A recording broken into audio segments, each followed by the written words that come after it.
एक अनार 100 बीमार कड़ी 9। मलिका का मंच पर प्रवेश। मंच पर एक को रखा, उसके पापा का फ़ोन बजता है। फ़ोन बजता सुनकर मलिका मुड़ती है फ़ोन की ओर और विंग की ओर मुंह करके कहती है, पापा आपका फ़ोन। विंग में से आवाज़ आती है, देखो तो किसका फ़ोन है। वीनू की मम्मी का है, पापा सुन लो बेटा, सुन लो क्या कहती हैं। तो मंच के दूसरे सिरे पर दीपा का प्रवेश। फ़ोन उठाती है मलिका, बात करती है फ़ोन पर। हेलो, हाँ मम्मी जी। अरे बेटा तेरे पापा कहाँ हैं?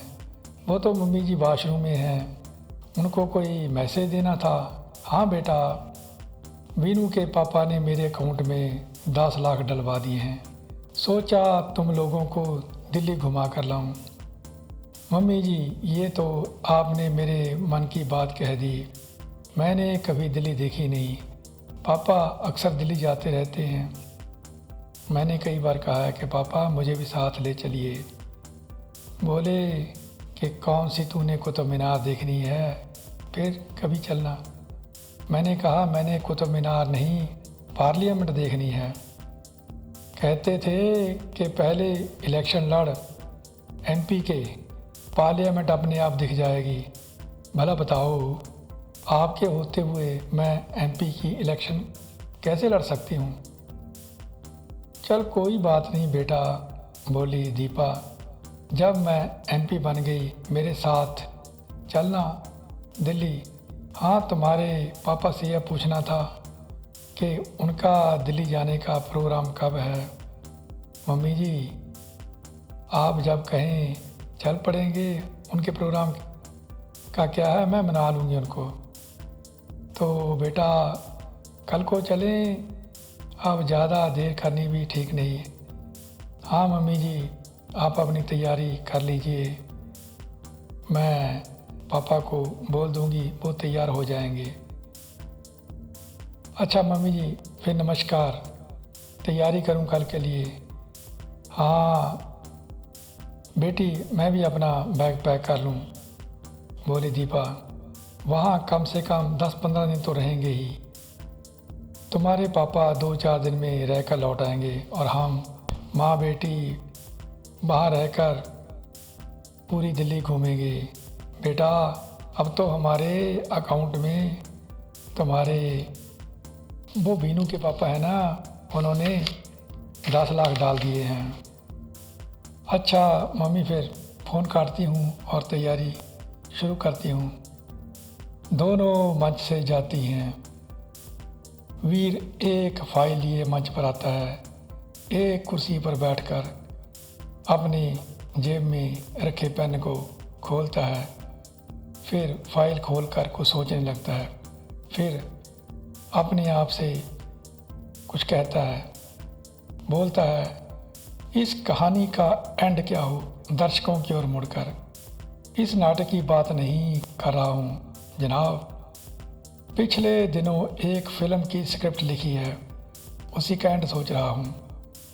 आपको कहानी सुनाऊँ, शायद आप ही इसका एंड मुझे सुझा सके। तभी मंच पर बीनू का प्रवेश। वो अपने पापा को यह कहते सुन लेता है। मुखातिब होता है अपने पापा की ओर, बोलता है, पापा इन दर्शकों से एंड क्या पूछते हैं आप अपने इस बेटे से पूछे, मैं भी गजब का कलाकार हूँ। बेशक अभी मैंने अपनी कलाकारी के बारे में किसी को नहीं बताया। मुझे एंड सूझ नहीं रहा, तू क्या खाकर एंड बताएगा? ऐसी बात है तो मीनू थोड़ा सा गर्व से बोला, दीजिए मुझे यह स्क्रिप्ट। लगभग उसने वीर के हाथ से स्क्रिप्ट छीन ही ली। फिर लगा पढ़ने, पढ़कर चौंका और बोला, अरे अरे रे रे रे अरे, ये तो पापा क्या लिख दिया आपने, है ना ख़तरनाक स्क्रिप्ट। गर्व से बोला वीर। ज़्यादा ही खतरनाक है, बोला बीनू।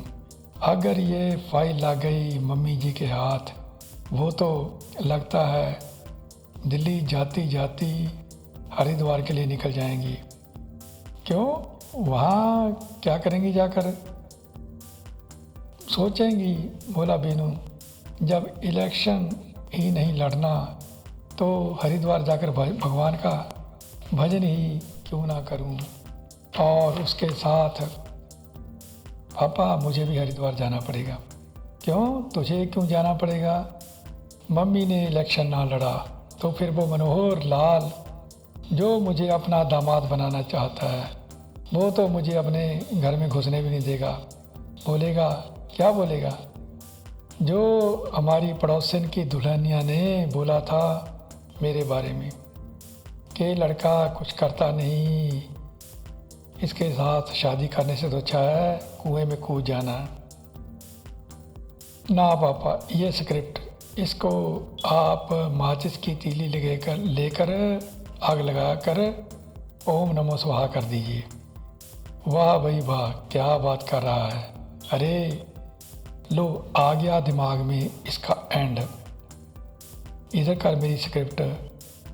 तो कहकर स्क्रिप्ट हाथ से छीन ली वीर ने। क्या एंड आ गया आपके दिमाग में वीर? यही के हीरो और उसकी माँ हरिद्वार की गाड़ी पकड़ते हैं और स्टेशन के बाहर खड़ी उसकी महबूबा हाथ हिलाकर उसे बाय बाय कर रही है। क्या खूबसूरत एंड है, वाह भाई वाह। लगता है मेरे साथ भी यही होना है। जैसी आपने स्क्रिप्ट लिखी है ना, तो मुझे भी लगता है मेरे साथ ही होना है। पछता रहा हूँ, बोला वीर, कि तुम्हारे साथ ही नहीं, मुझे लगता है मेरे साथ भी यही होना है। वो पर्सनल लोन 10 लाख का लेकर पछता रहा हूँ। सोच रहा हूँ भाई ये पैसे तो डूब गए। कहकर वीर विंग में जाता है। मंच पर अकेला वीनू मंच का एक चक्कर लगाता हुआ बड़बड़ाता है, कहीं पापा की ये स्टोरी अगर यह हो गई सच, हम तो कहीं के ना रहेंगे। तो कहकर वह विंग में जाता है। विंग में से फिर सूत्रधार का प्रवेश और मंच के एक कोने में रखी टोपी और चश्मा उठाकर सर पर लेता है और चश्मा आँखों पर चढ़ाता है। तत्पश्चात दर्शकों से संबोधित होता हुआ कहता है, तो देवियों और सज्जनों, काफिला दूसरे दिन चल दिया दिल्ली की ओर। काफिले में थे वीनू और उसकी मम्मी, मलिका और उसके पिता मनोहर लाल। चले थे सत्ता प्राप्ति का टिकट हासिल करने। पीछे का सब भूल खुली सड़क पर कुदरत का आनंद उठाते रास्ते में 5-6 जगह रुके, कभी नाश्ते के लिए, कभी लंच के लिए, थकान मिटाने के लिए, कहीं चाय पीने के लिए। जाने की कोई जल्दी ना थी। दीपा देवी जो अपनी जेब ढीली किए जा रही थी, उसने राय दी थी रास्तों में आज का दिन बिताते हैं, होटल का एक दिन का किराया बचेगा। और ऐसे ही एक ढाबे पर चाय पीते हुए चारों बैठे हैं। बीनू थोड़ा सा टहलते हुए सबसे आंख बचाकर फ़ोन करता है। उधर उसका पिता वीर मंच पर आता है फ़ोन लिए। तो वीनू लगता है अपने पापा को फ़ोन करने। तो चलिए उस सीन की झांकी आपको दिखाते हैं। तो सूत्रधार विंग से जाता है। फ़ोन पर एक ओर से बात करते हुए वीनू का प्रवेश, दूसरी ओर से दूसरे कोने में वीर का प्रवेश। वीनू के स्वर में थोड़ी सी उदासी। वो कह रहा है, अरे पिताश्री, आप तो लगता है जोशी हैं। जैसे आपने उस स्क्रिप्ट में लिखा था कि एक ढाबे पर रुकते हैं चारों। माँ अपने लाडले की प्रेमिका को कहती है, बेटी जब मैं नॉमिनेशन के पेपर भरूंगी तो कवरिंग कैंडिडेट के लिए तुम्हारा नाम भरूंगी। हैरत है पापा मम्मी ने उस मलिका का नाम कवरिंग कैंडिडेट के लिए लिया था।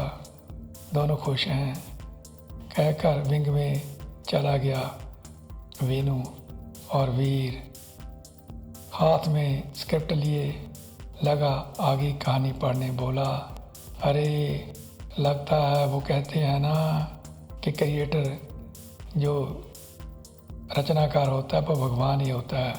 लगता है जो मैंने स्क्रिप्ट में लिखा है फिल्म की स्क्रिप्ट में लिखा है वो तो वैसे ही घटित होगा जैसे मैंने सोचा है। अगर वैसा हो गया फिर तो डूब गए मेरे 10 लाख। ओ हो। ये कहकर वो भी चला गया विंग में। तो जनाब यहाँ ख़त्म होती है कड़ी 9-10 कहेंगे कल। तब तक नमस्कार।